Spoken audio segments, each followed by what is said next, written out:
This episode of Beyond Your Why is brought to you by our Why app. Head over to whyinstitute.com to take the Why app so you can discover your why today. Knowing your why is the essential first step in having the clarity to move forward faster and have a bigger impact.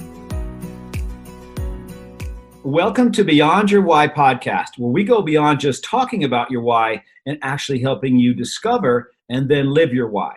And so if you're a regular listener, you know that every week we talk about one of the 9 whys, and then we bring on somebody with that why to see how their why has played out in their life.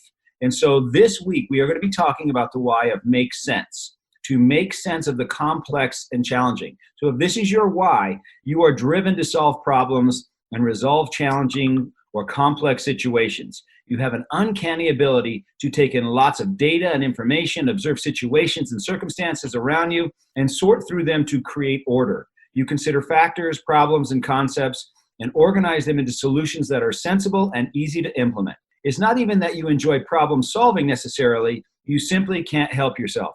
It is the lens with which you view the world.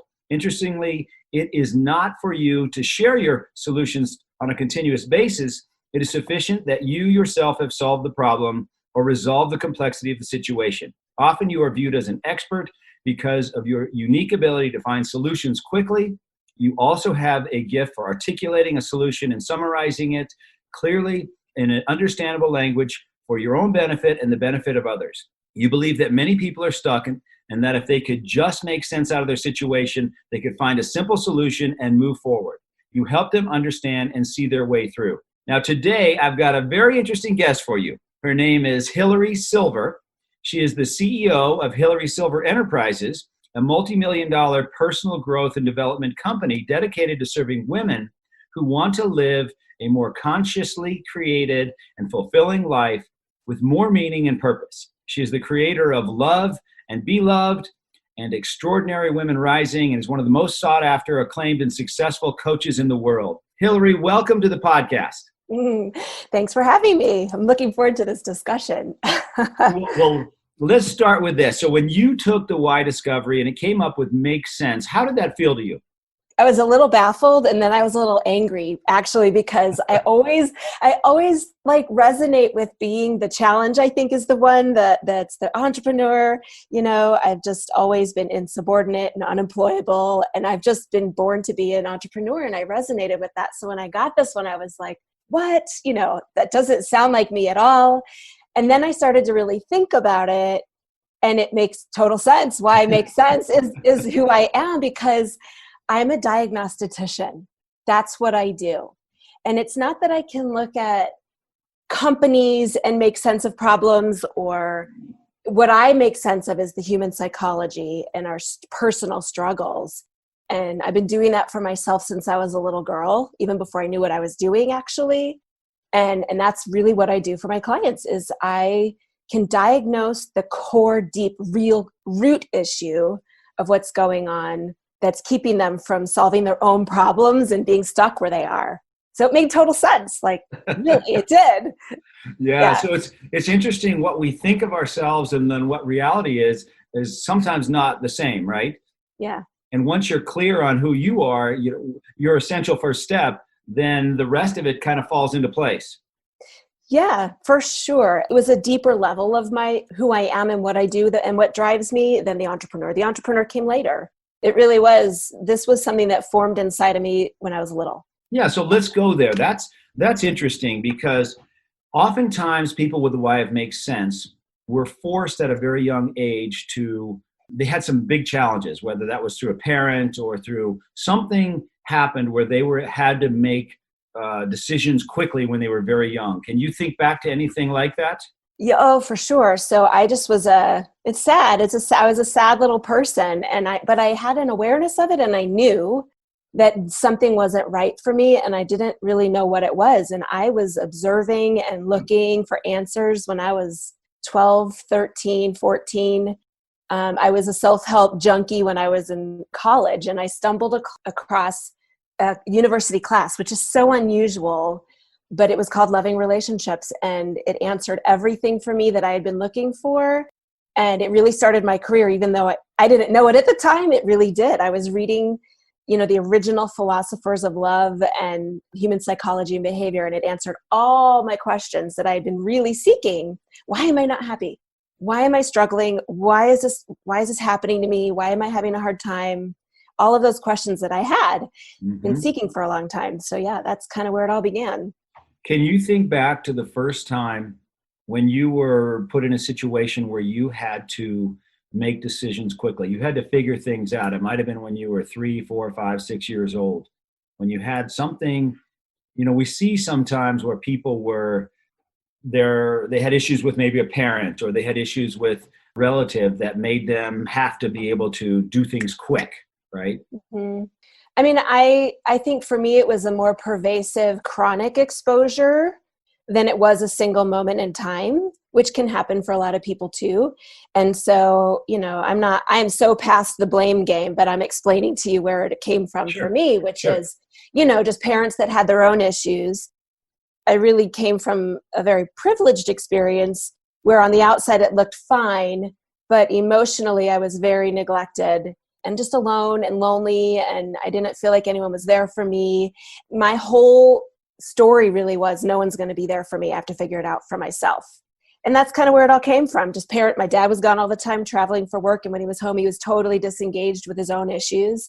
And my mom was doing her thing. And so, they both are flawed human beings who are perfect in their own ways too. And I'm all good with that now because I've done my work. But at the time, it was very painful, just kind of a benign neglect experience for me. So it was just a more drawn out, long, chronic experience for me where I learned over time, if I'm going to get something in this world, I have to go get it myself and I have to figure it out. That's exactly it. Yeah. And so have you always been the person that others have come to with problems?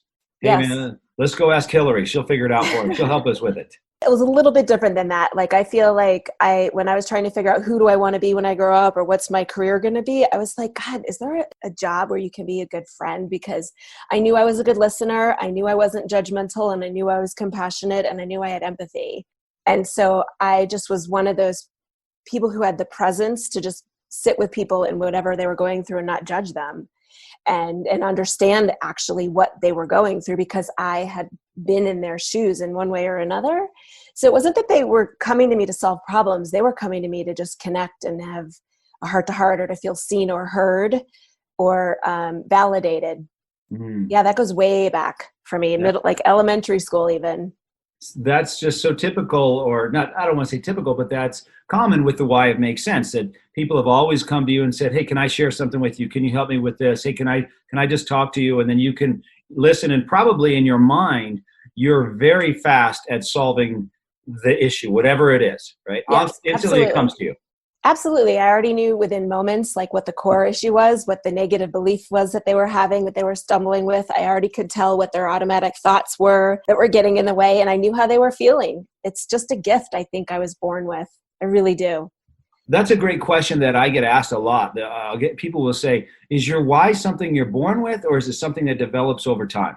And so obviously I have no way to answer that, right? I mean, I think you're born with it, like you do, but your life experiences are so common to people with the why that you have, of having to figure things out by themselves when they were young. Yeah. And so which one is it? Both. It's both. Yeah. I think that, we write our own story, and I just believe that if I changed anything about how I grew up and what I experienced, I wouldn't be where I am today. And so I wouldn't change any of it. So, if I was born this way a little bit, which is absolutely the nature component, it was honed and perfected over time with my nature experience growing up, for sure. And so when I'm asked that question on stage, I will always, the way I answer that is, it doesn't really matter, right? Nope. We can't prove it one way or the other, so it doesn't really matter. All that is important is that you know what it is. Yeah. Right? Yeah. And so that's where we are in your situation. So you went to college, tried to figure things out. You read the book, Loving Relationships. And then where did that lead you? I mean, it was really about the relationship with the self, and the relationship with friends, and the relationship with lovers, and learning to love your enemy and loving your community. It was all about our human connection, starting with our own connection. And I was learning about how to be authentic and how to advocate for yourself and navigating power in relationships. And so I think what I ended up really, what that led me to do was graduate college and buck all tradition and just I found my voice and I used it. So I traveled the world for 5 years, all by myself, and was really seeking to define myself and differentiate myself and to become autonomous. These are big words that I use a lot with my clients, to become truly self-determining and self-defining and autonomous and differentiated, so that you are intentionally living your life the way you want to, not by somebody else's standards or the terms that they have set forth for you. So I stripped away all the shoulds and supposed tos at a really young, early age. And I traveled to crazy remote parts of the world that are kind of dangerous. I don't know how I did it. Now I look back, I'm like, I can't believe I survived some of those things, but I was really seeking my independence and my voice. So that's what it led me to do first. And then after being dirty, well, hold on a second. How did your parents feel about that? I think they wanted me to do what everyone else was doing. That's what I was taught to do. Go with the flow. Don't rock the boat. You know, everyone's doing this, so go do that. And so I had to find myself. And I remember distinctly having a conversation with my mom where she was questioning, and what if you run out of money, or what if you get lost, or what if you get hurt? You should find someone to go with, blah, blah, blah. And I was like, Mom, if you don't stop, I'm going to go and you won't know anything about it. So I need your support, or I'm cutting you off and I'm going and you won't be a part of this. And the longer I was gone, it was an 8-month experience, that first trip that I did. The longer I was gone, the more they got on board and they got excited about it. And then they were like, oh, our daughter, look what our daughter's done. They became proud of it, but I had to fight for that. So let me ask you one more question on that. What was the defining moment that said, I'm out of here, man. I got to go I just got to leave, or whatever that was? Take us through that. What happened? I was in my senior year and I just, I had studied anthropology. That was what I decided I wanted to study. I think if I had it to do again, I probably would have chosen psychology, but I didn't know any better. I wasn't getting a lot of guidance. So I studied anthropology. And so I was totally interested in cultures, and I learned a lot about cultural relativity and all of that. So I was curious about traveling. And I think I just decided I want to go see the world, and I want to challenge myself, and I want to see who I really am and what I'm really made of, and put myself in situations to see how I'm going to react and respond. And I kind of was like giving the double bird to my parents, like, a little bit of rebelliousness. Like, I don't want to do what you want me to do, and what you want me to do and what everyone else expects of me is going to make me sad and unhappy. And I lived that way as a kid, just doing what I was supposed to do. That's one of the reasons I was unhappy. So for me, there was no other option. This is what I'm doing. And so I watched all my other high school friends and acquaintances go get their first jobs out of college. And I did live with my parents for 6 months to save some money. And then I was out. I was gone for a long time. That's great. So I have 2 daughters that are right about the age that you're talking about there. So it's fun to watch the choices they make and the decisions they make at this age. I don't think either of them is going to take off for 8 months by themselves through the world, but you never know, right? Would you support them if they said that they wanted to do that? I'll tell you, I would be scared to death for them. I don't know how I would feel about that. I would want somebody to go with them. I don't like the idea of either of them going by themselves. So I can't imagine your parents were excited either. Well, now that I'm a parent, I totally get it. But at the time I was like, really needed to forge my own way and to find my own voice. And it was the best thing I ever did. And the world's a different place now than it was then, but it was even scary then because it was 1995 when I was traveling. I'm older than I look. It was 1995 when I was traveling, and it was all Israel in the news with the bombings and everything. And I went to Israel, and I went to the Sinai Peninsula, and I went to Egypt. Those were part of the some of the places that I went to on that trip. And I just wanted to go see. And I had this mentality at the time, like, hey, if I die doing what I really wanted to do. And it's different now, right? I'm older now. I'm more mature. I have responsibilities. But at the time I was like, some of what I did was travel through Nepal on the top of a bus in the mountainous region. Those buses topple off cliffs all the time. And I was up there doing that when I was 22. Yeah. How old are your kids? They're 9 and 12. right Oh, now. so you got a ways to go before you have to face these kind of decisions. I'm hoping I can do things better than it was done for me, so that they don't feel the need to give me the double bird to explore who they are. Yeah, good luck with that. We'll see. Okay, so you traveled the world, you saw things you never thought you would see, and then how did you get involved with helping women learn to love and be loved? Yeah. So when I came home, I mean, I did travel more after that trip. I lived abroad for a year, taught some English, traveled some more. And I just got to the point where I was tired of being poor and dirty and traveling out of a backpack and lonely. I was ready to settle and connect. So I did that. And I just took my first real job that I could get. In Denver? In Denver. Yeah. But both the first two real jobs that I had were, to me, temporary. They were a stepping stone. I was still trying to figure out, how can I use all of my knowledge and wisdom and experience that doesn't look good on a resume and figure this out. And so when I was 27, I realized I need to be a therapist. I need to go back to school so that I can help other people figure this out. I had done some of my own therapy along the way and mentoring. And in that meantime, so at 27, I paid my mortgage. I had bought a house by that time. I paid my mortgage with student loans and went back to grad school full time because I had gotten laid off. That was, the year 2000 technology bust. And so I went back to school full time, and here I am. So, it's been a long journey it's been 17 years, 20 years-ish since I started that career choice. And I had a brick and mortar in Denver for 17 years. I worked with all kinds of issues with men, women, and couples, from anxiety and depression and self-esteem issues, communication conflict, body image, emotional issues of all kinds.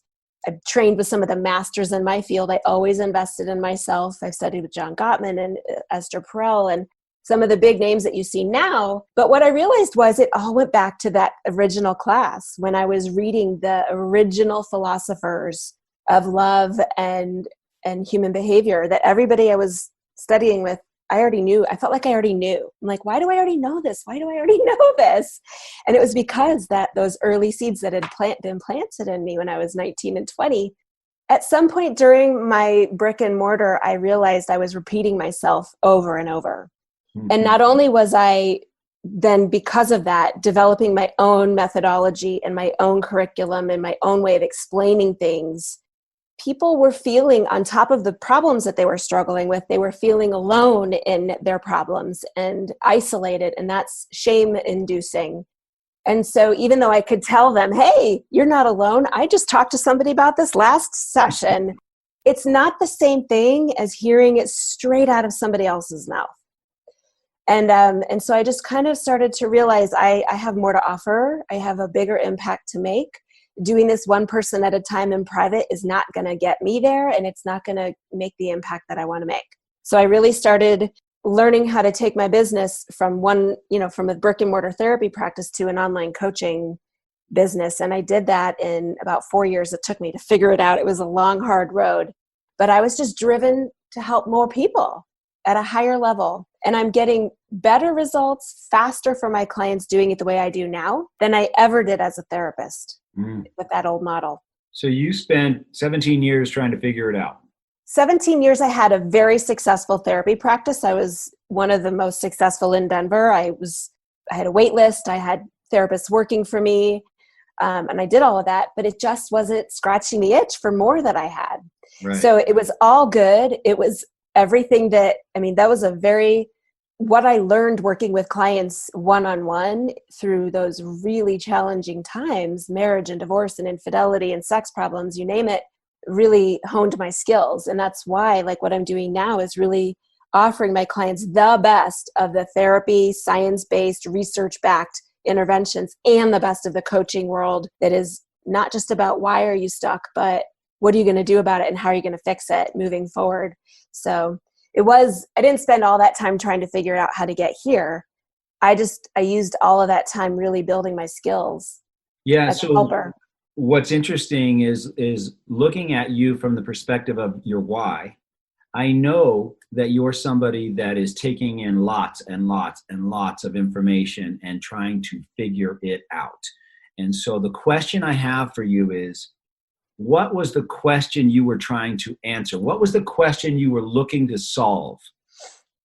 Right. So Well, you when just I, kept going and kept going and kept going. yeah. Give me more, give me more. I want to study with this and this and this and over here and do this. And I want to, and what was that question you were trying to find an answer to? Well, when I was with a client, it was what's going on with them. But for me personally, it was over time trying to figure out what is my true gift here. Like, of all the problems that I can help people with, what do I enjoy helping with them with the most?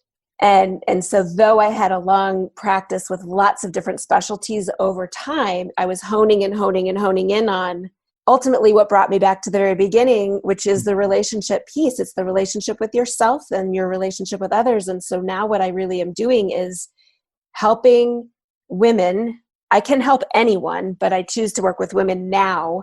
Is what is it about their relationship with themselves that's missing? What's that core piece? The awareness of self, the awareness of other, and then that relational dynamic, because that allows them to be the most effective and empowered, whatever role they're doing in that moment: mother, daughter, friend, leader, business owner.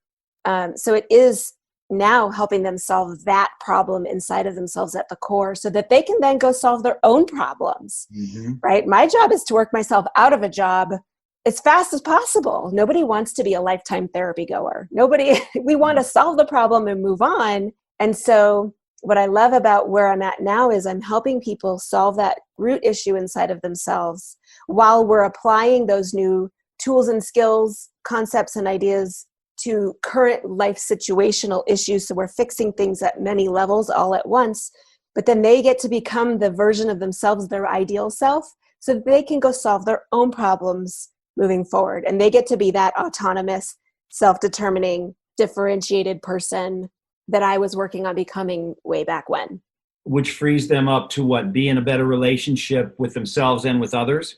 To be more successful in whatever it is that they're doing, have more intimacy and connection by being more authentic and genuine and vulnerable, speaking up for themselves, knowing that they can trust themselves. You know, I call it being the pilot instead of the passenger, because if you're not at the wheel, you're not living the most consciously created and intentional life. And we don't sit at the wheel because we're scared sometimes. We don't trust ourselves. We're not confident. So it's really about helping them become who they need to be so that they can have the relationship that they want, the success they want, take themselves higher and higher and higher, and never let themselves be their own limiting factor. So of all your options of types of therapy you could do, why did you pick this one? Well, I mean, what I'm doing now is multiple modalities. We do a lot of narrative therapy and cognitive behavioral therapy and neuro reprogramming. I'm trained in EMDR. Right? It's everything. You could have picked any avenue. You picked this one. Why did you pick this one? I guess I'm not sure what you're asking, because it is not just one. It's like what I'm doing now in the way that I serve my clients in the program is that it's many pieces combined, and that's why it works so well. There's even little bits of the law of attraction, and I'm retraining the thinking so that they have it's really mindset training and shifting their identity and helping them decide for themselves who they need to be and who they want to be all the time. So it's the program, the way I'm serving people is so many different methods all combined. Ah, I see. Yeah. So when you were working with thousands of patients over the years, did you start to notice patterns and trends and similarities that they all had? Yes. Yeah. That's why I was repeating myself over and over. I'm like, I've got to get this out. I can't keep saying this over and over. Let's record it in a video and then teach it so I don't have to say it over and over. See, that's what happened to me when I developed the 9 whys. Is I would sit down with somebody and I'd spend an hour or however long I needed to help take them through this process to discover their why. And I started noticing the same story over and over and over with the people that had the why of make sense, or the people with a better way why. They all said the same thing. And so when it came time to figuring out how can I have a bigger impact, just like what you were saying, if I just work with one person at a time, how big of an impact can I have, right? My whole life I'll see 50 people or 100 people or whatever it is. But when I started to notice the patterns, that's when I figured out that there was 9 whys. I'm curious what kind of patterns you've seen that are going to allow you to scale. And that's probably what you did in your course, right? Yes. I mean, there are a lot of components to what I do, but I'll give you an example. So in my program, I teach women how their fear is really sometimes at the wheel. And when fear is at the wheel, then you're not being your best self. You're making decisions that are going to limit you. And so in the Love and Be Loved program, it's about having intimacy and romance and love and finding that partner, that best partner for you, and having a healthy, mature love. And when you're in fear mode, you're afraid of rejection or abandonment or being hurt again or being betrayed, that you're showing up in the world with one of three main personas. You're either pleasing, as a pleaser, you're a perfectionist, or you're a pusher. And so those are what some of the themes that I was seeing. And so I'm helping them identify how the concept is protection prevents connection. If you're in protection mode, you're not going to be in the connection mode.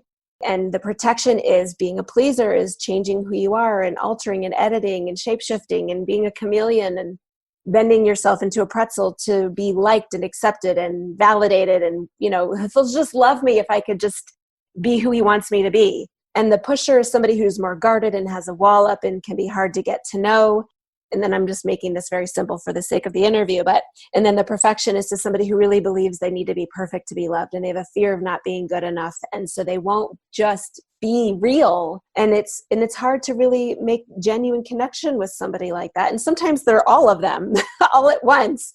But that's just an example of some of the patterns that I was noticing. And so taking to go back to the why of makes sense, human behavior and psychology is extremely complex. And so what my main talent is to understand that pretty quickly and then explain it in a way that makes sense to everyone, because if they can see it and they can understand it and they can self-identify and they have this awareness, now they can be more effective, both at healing some of these things and overcoming some of those things, but also accepting them and using themselves as a tool more effectively. Yep. So you were right on the money there with the why it makes sense. I mean, you said it perfectly. Yeah. Which is really the gift that you have. It's that thing that very few people have, and you've been able to take that and take in lots and lots of data, like we talked about, and lots of philosophies and books and information, and said, let me make sense out of that so that then we can actually do something with it. Yeah. Instead of just talking about it, let's go figure it out and make it happen. Yeah. And when you can understand the problem very, very clearly, then you can absolutely create the best solution and just move on. Like, let's not identify with being stuck and having the problem. Let's identify with being the winner. Let's be a winner. Yeah. Is there one thing, if you could break it all down to one thing, what would that be, if that's possible, that you have to have in order to be a winner? I think you've said it, but I'm curious. You have to have the identity of somebody who wins. And which means the mindset. You have to believe that you can do it. You have to believe you're worthy of it. So worthy and capable are my two favorite words when it comes to that. If you believe you're worthy of it and you deserve it, you won't sabotage. And if you know you're capable of it because you have the tools and the skills and you know what you're doing and you have the confidence, you will get out there and do it. And so that is a mindset thing, an identity of somebody. If you want to be a CEO, then you have to think like a CEO and you have to act like a CEO and you have to know that you're capable of being a CEO. And what does that look like?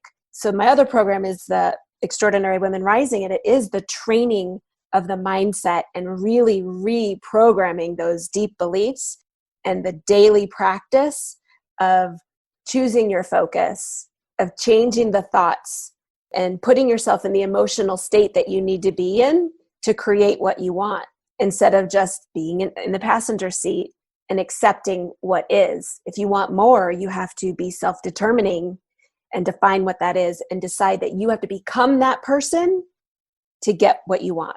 If you're worthy and you're capable, what does that give you? What does that do for you? And I think you said it earlier, but I wanted you to get it because I don't listen to myself enough. So if you're worthy and you're capable, what does that do for you internally? What does that allow you to do? You create and you go and you do and you act and you behave in ways that give you the success. What I hear is right in line with that, but it gives you the ability to trust yourself. Yes. It's everything. That's that bottom yes. line, I think. Yes, it is. Trusting yourself is everything. And without that, you have anxiety, you are depressed. And a lot of my clients, though they're not coming to me for anxiety, they go off anxiety meds if they've been on them for a long time within weeks, because it's really that relationship with yourself. You have to, and we have a whole segment on, I call it BYOBFF, right? Instead of bring your own beer, it's be your own best friend forever. And how do you do that? And it's that really cultivating and developing that rock solid, unshakable relationship with yourself so you can go do anything you want. That to me seems like the essence. If I had to, just in listening, if I broke it down to that one thing, it's like, you got to be able to trust yourself. You got to, without that, nothing else will matter, right? Yeah. You can't succeed. You can't be worthy, and you can't be capable if you don't trust yourself. Yep.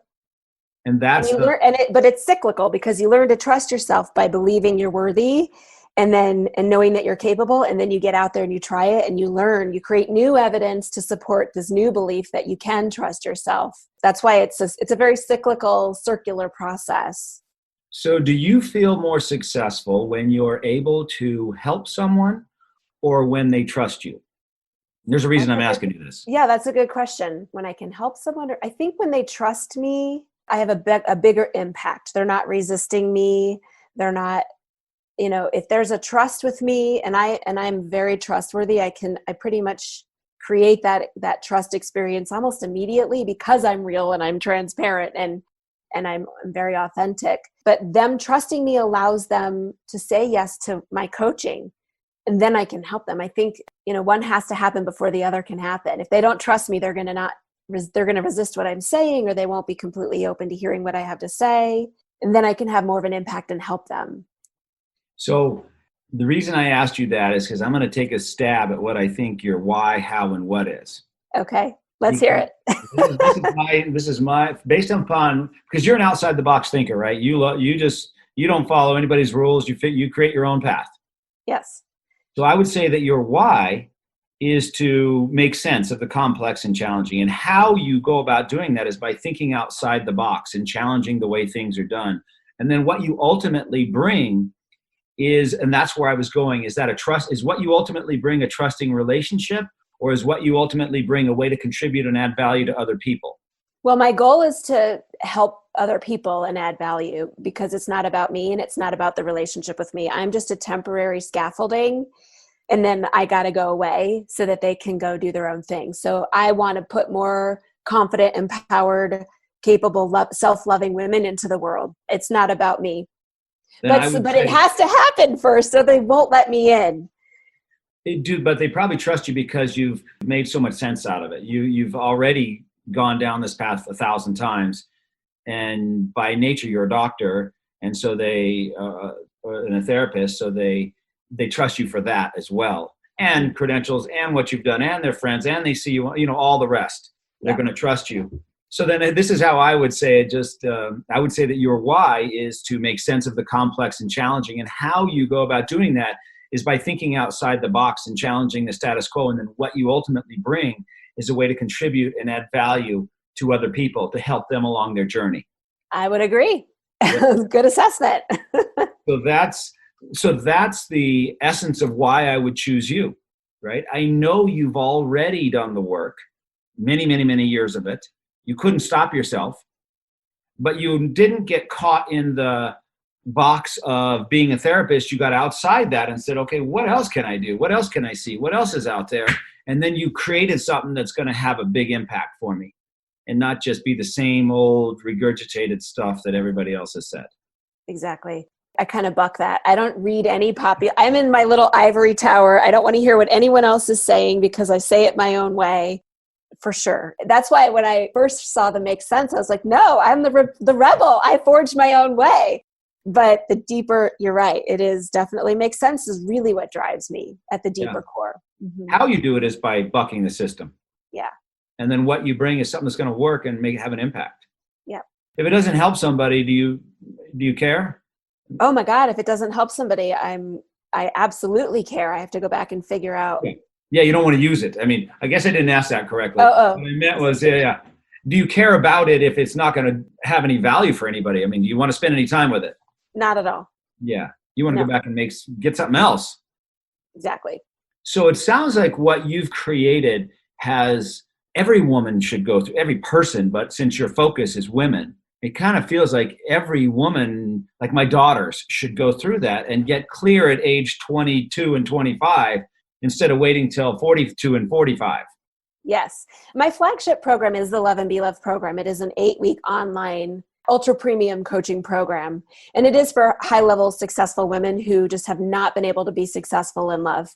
But I do have what I've been pulling out of that and extracting out of that women always need to work on, whether they have a love interest in their life or not, is continuing to develop that relationship with themselves.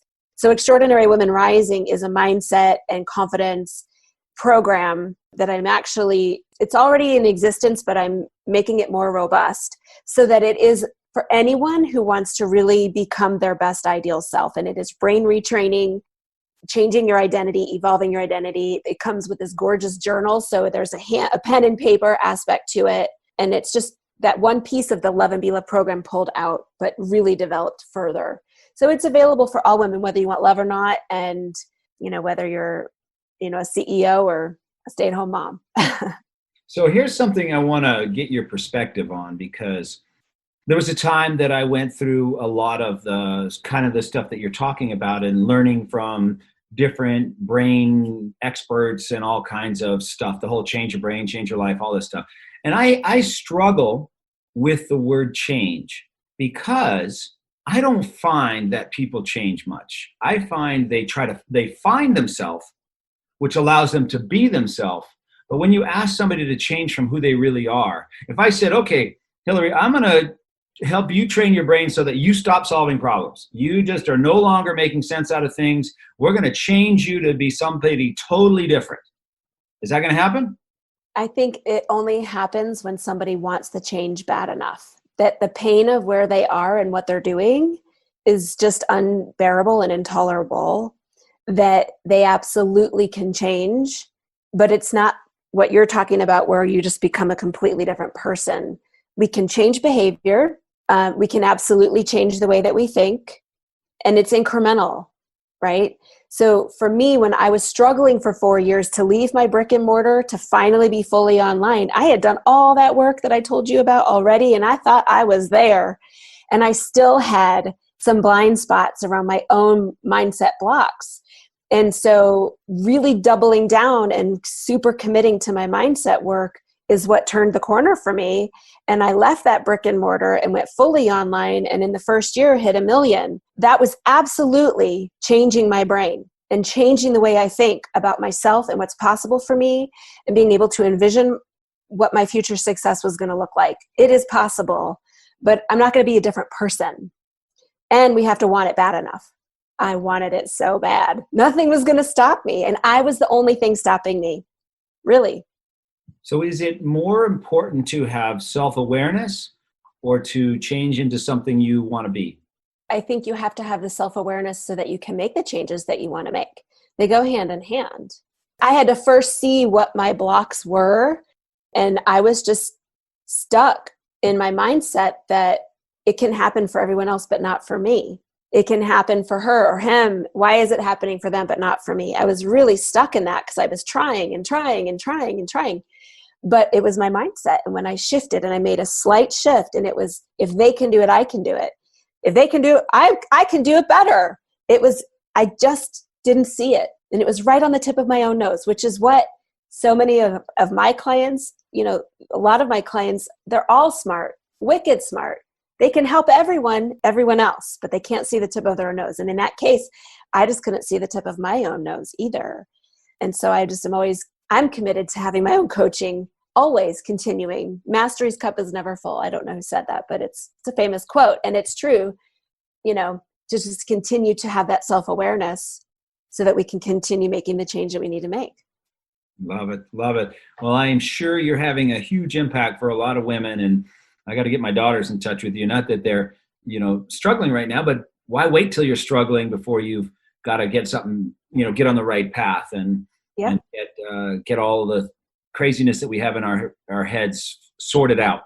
Exactly. We are our own biggest obstacle. Always. That's what it is. Well, Hilary, if people are listening to this and they want to get a hold of you, what should they do? Just go to my website, hilarysilver.com. You'll find everything that you need, lots of different links to take you to different places so that you can access the different programs. I have a free webinar that you can sign up and watch on my website. And I'm also on Facebook. That's kind of where I mainly hang out. So I have a huge video library on my business page. So just go find me there too. Get to know me. I'm sassy. I tell it like it is. So be prepared. I love it. That's what we need, right? Yep. Well, thank you so much for spending the morning with me. And I really enjoyed getting to know you. And I look forward to staying in touch as we move forward. That sounds great, Gary. I enjoyed myself too. Thank you. Thank you.